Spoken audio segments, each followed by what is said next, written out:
Thank you. Thank you. Thank you.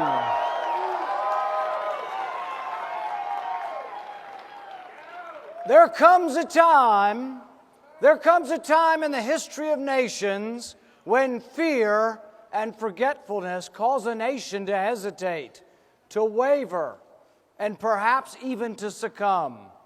When that time comes, those who love liberty must rise to the occasion. Will you, lovers of liberty, will you rise to the occasion?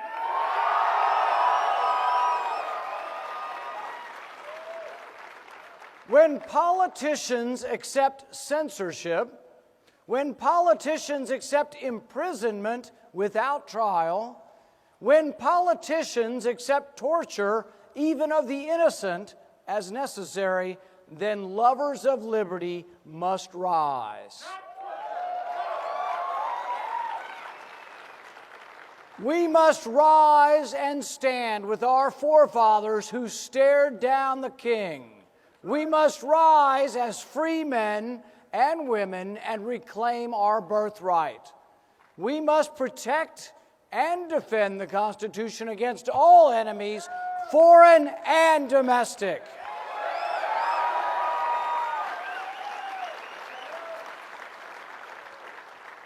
Our freedom is at risk from a Supreme Court that fails to protect liberty. In the mistake of the century, Justice Roberts affirmed the power of the government to force you to buy insurance. Justice Roberts argued that we must presume Obamacare constitutional. I've got a better idea. Why don't we presume liberty?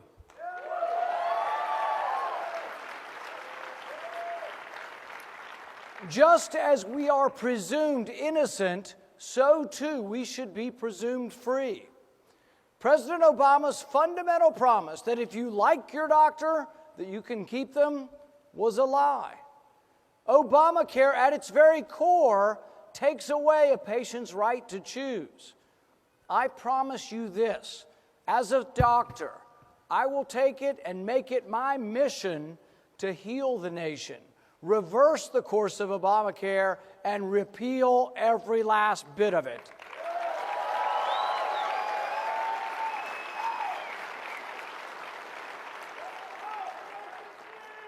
We must remember that our rights are unlimited, unenumerated, and given to us by God. Don't let anyone tell you otherwise. The Ninth Amendment says that those rights not listed are not to be disparaged. You do have a right to privacy. Your rights are who you are. Your rights are what you are. Your rights are in your DNA, and the government can, quite frankly, get over it.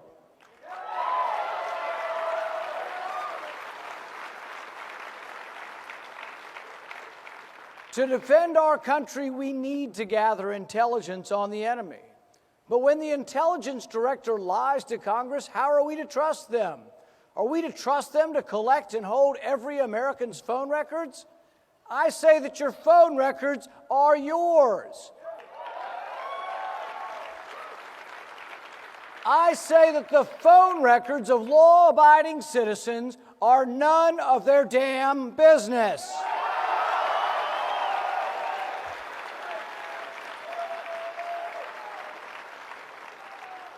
From within, our freedom is threatened by debt and by a government that regulates everything that moves. We borrow $1 million a minute. The president says he doesn't know where to cut. How about we start with the $2.4 million they spent on origami condoms? Don't tell me there's no place to cut. Our freedom is also threatened from outside our borders. We must protect ourselves from jihadists without losing who we are as a people in the process. We must think before we act. We should promote stability, not chaos. In the Middle East, one form of tyranny often replaces another. When secular despots are overthrown, chaos ensues and radical Islam grows stronger. Hillary's war in Libya is a perfect example. Hillary's war made us less safe. Libya is less stable, and radical jihadists run amok. They swim in our swimming pool. Hillary's war in Libya allowed thousands of surface-to-air missiles to fall into the hands of radical Islamists. As Hillary was declaring victory in Libya, Ambassador Stevens was pleading for more security. When I asked Secretary Clinton if she read Ambassador Stevens' cables pleading for help, she answered curtly no, as if she had more important things to do. I believe Hillary Clinton's abdication of responsibility, her refusal to provide an adequate defense for Benghazi, her dereliction of duty should forever preclude her from higher office.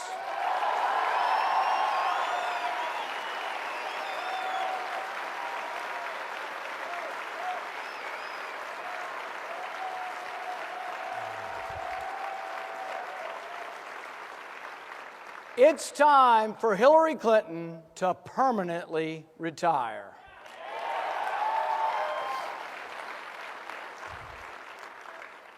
In the Middle East, a dangerous and barbaric cult has arisen. ISIS has become a threat to our embassy in Baghdad and our consulate in Erbil. ISIS, though, grew in a safe haven created by arming Islamic rebels in the Syrian civil war. When I voted against arming the Islamic rebels in Syria, I warned that these arms might end up in the hands of jihadists, and that one day we might be forced to go back to fight against our own weapons. Within a year, that prediction came true. Without question, we must now defend ourselves and American interests from this barbarous aberration.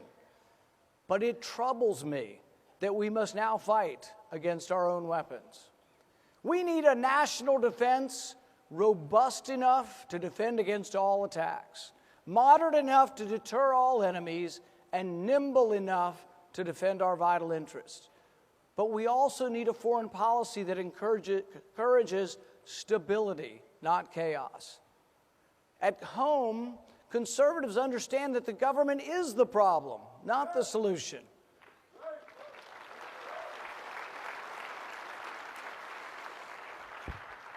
But as conservatives, we should not succumb to the notion that a government inept at home will somehow become successful abroad.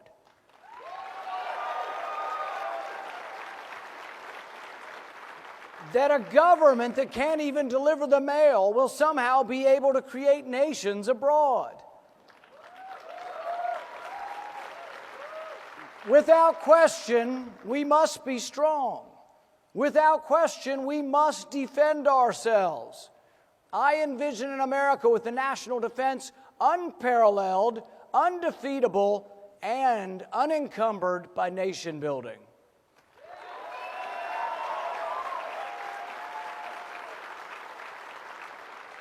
I envision a national defense that promotes, as Reagan put it, peace through strength.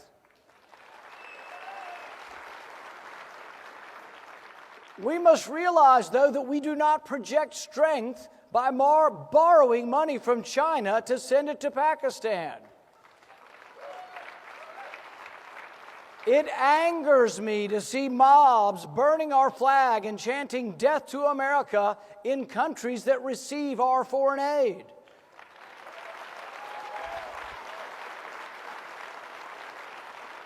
I say it must end. I say not one penny more to these haters of America.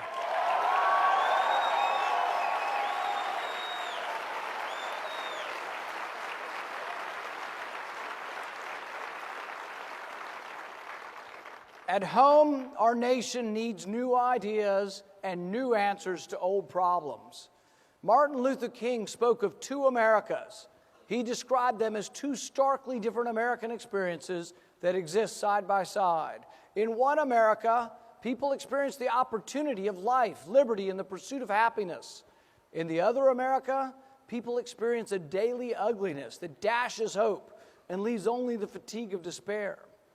I was born into the America that experiences and believes in opportunity, But my trips to Ferguson and Detroit and Atlanta and Chicago have revealed what I consider to be an undercurrent of unease in our country.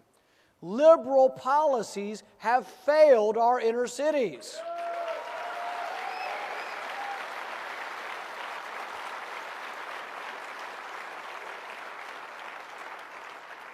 Liberal policies have failed our poor communities. Our schools are not equal, and the poverty gap continues to widen.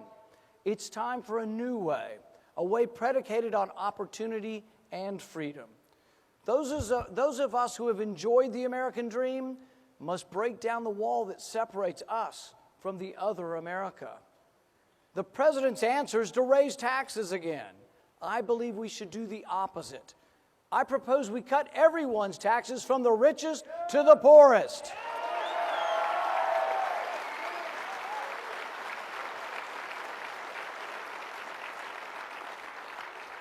In the coming weeks, I will propose the largest tax cut in American history.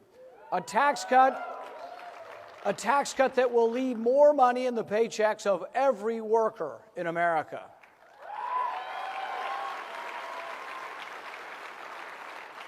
My tax plan will get the IRS out of your life and out of the way of every job creator in America. My plan will also cut spending and balance the budget in just 5 years.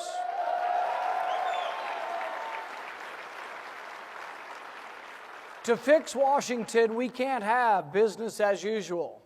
Often bills are plopped on our desk with only a few hours to review. No one, and I mean no one, is able to read what is in the bill. I propose something truly outrageous. Congress should read every bill.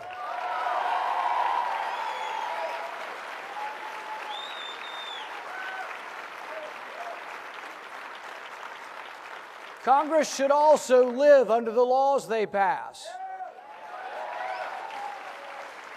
I have a constitutional amendment that says Congress shall pass no law that exempts themselves.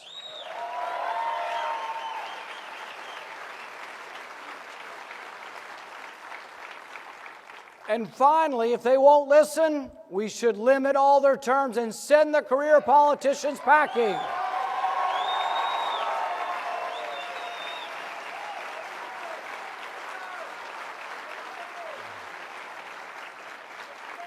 And while we're at it, maybe we ought to limit the terms of out-of-control federal judges as well.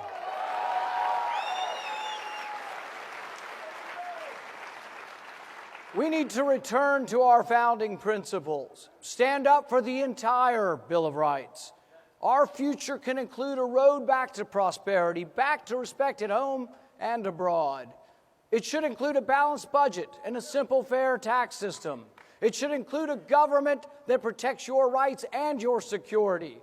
It should include a stronger, better, more agile military. It's time for a new way, a new set of ideas, a new leader, one you can trust, one who works for you, and above all, it's time for a new president.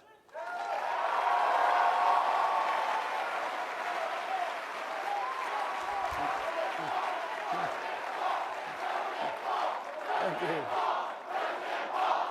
Thank you. Thank you. I believe that America has much greatness left, but we must believe in ourselves, believe in our founding documents, believe in the economic system that creates more stuff for more people than at any time in recorded history. American innovations have changed the world for the better. America is an idea factory, and there are ideas yet to be born. You and your friends create those ideas. You are America's greatest hope, America's dream. Our best days are ahead of us. It is not the desire for wealth that drives us. What drives us is the desire for freedom. The history of man is the history of men and women striving to restrain the power of government and expand the realm of freedom. Will you stand with me?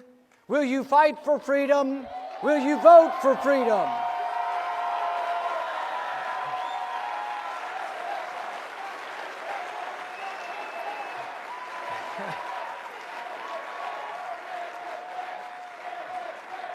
Let us rise as one and shout from the top of our lungs for freedom now, for our God-given liberty. Let us stand together to make America once again the leading light for freedom and prosperity for all. Thank you, God bless you, and God bless America.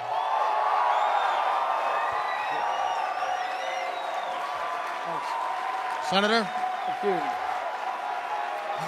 Thank you. Senator? Thank you. Thanks, guys. Thank you. Thank you.